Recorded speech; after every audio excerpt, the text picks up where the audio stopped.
Hello friends and colleagues, today I am going to review the Leatherwood Rosin for cello Concerto edition. Incredibly pricing and very nice rosin. I actually was suggested to use this rosin by a colleague cellist. I didn't know this rosin at all. He told me that his teacher really loves it and he told him, buy this rosin. So he told me, buy this rosin, and then I decided to give it a try. I discovered it is by far the most expensive rosin I have ever bought. So you can check in the link below how much it is. It is very pricey. And that gives me an idea of doing a nice review of this rosin and all the other rosins I use and have used in the past. Also to make a comparison between the cheapest rosin and the most expensive rosin. And without further ado, I hope you enjoy. The parameters I have chosen to see if this is a good rosin, or at least a rosin that should cost £84, are clarity, beauty, and jump. And I will try to sort out the clarity with the beginning of Dvorak Cello Concerto.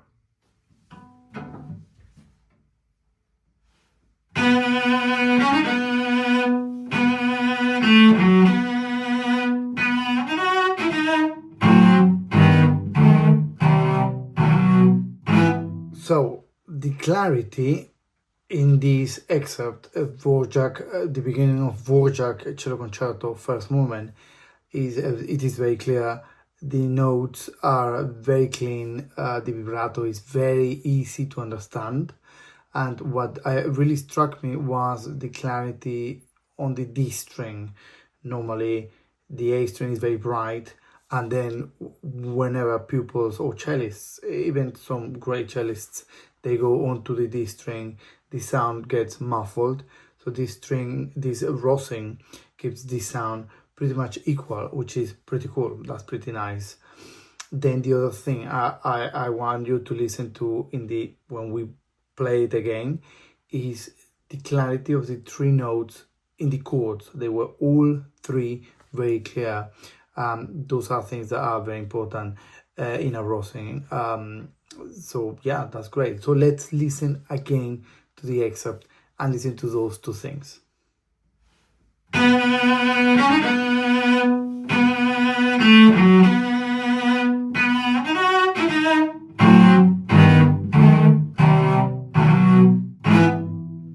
For the clarity and the jumpiness, I will do one of the jumpy passages of the Dvorak.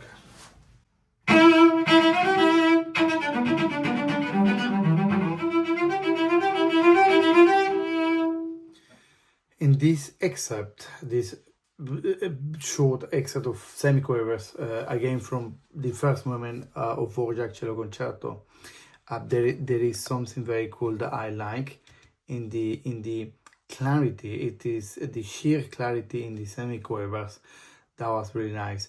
This is something that my previous rosin lacked a bit, and I struggle sometimes to make the jump in the bow be clean and beautiful and bouncy, and this rosin really has that. That's pretty cool.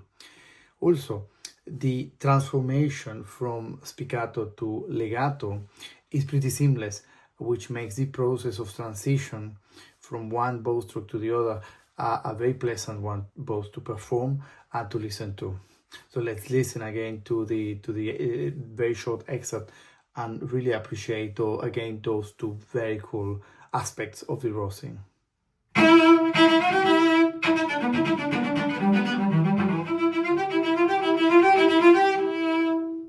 And then for the balance between only four strings, I will do the beginning of the Concerto cello suite for cello solo.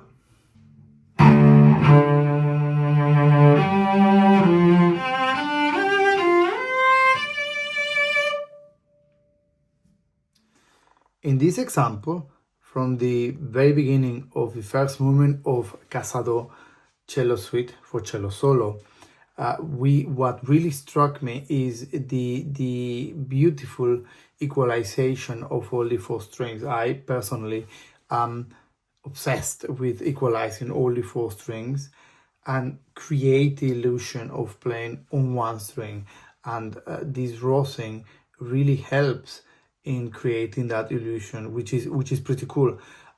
Also, it enhances the beauty of each string without making the A string too overbearing. However, this is something that I personally, as a cellist, have been working for quite a few years. So it is nice to see that this rosin helps in finding that beauty and clarity in all the strings. Let's listen again to the example and look for that equalization between the strings, creating the illusion of one string and having one phrase that flows.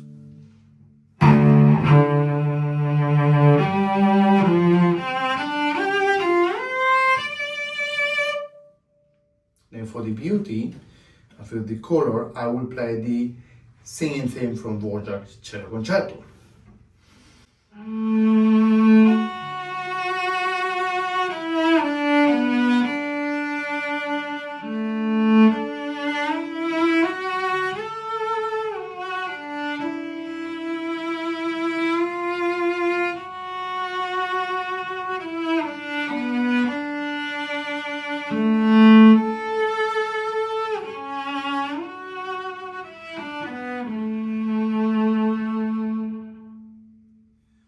In this last example, the second theme of Dvorak Cello Concerto, the first movement, it is so easy to go from one note to the next whilst learning, but more importantly, the changes of one bow stroke to the next, from down bow to up bow, from up bow to down bow, is very easy, is very seamless, is again something that I've been obsessed for many years, and that Rostropovich used to employ the metaphor of the hula hoop bow, endless bow, and this rosin really helps me to enhance that effect of hula hoop. Very pleasant indeed to play, very nice to the changes of bow, and also how it is very easy to harness the phrase and to develop the sound, getting louder or quieter as required. So let's listen again to the excerpt and appreciate those both the changes of bow, changes of notes, and how the sound can be developed, enhanced, and changed with both intensity, speed, pressure, and so on, and also the vibrato. Enjoy.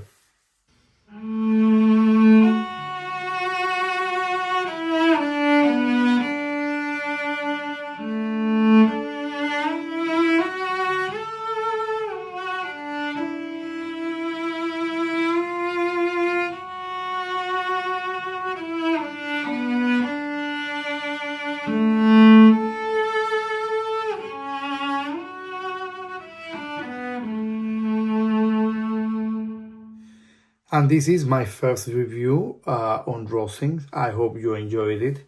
It was very nice to explore this new rosin. In this rosin, we explored the jumpiness, the effects on the spiccato, on the transition between spiccato and legato. Also, we explore its effect on all four strings when played in one phrase.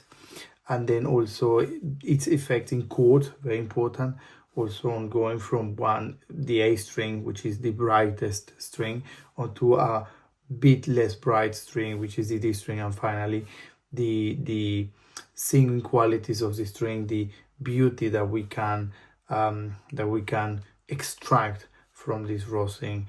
It was very pleasant indeed to be able to change bow in a seamless manner, which is something very important in every string player. So my final verdict about this rosin is that if you can afford it, because it is very pricey, it is £84, you should definitely give it a go. because it will enhance your playing and make it more interesting. Definitely something to explore. So if you can afford it, go for it. And with that, I hope to see you in the next video, where I hope to talk about more rosins.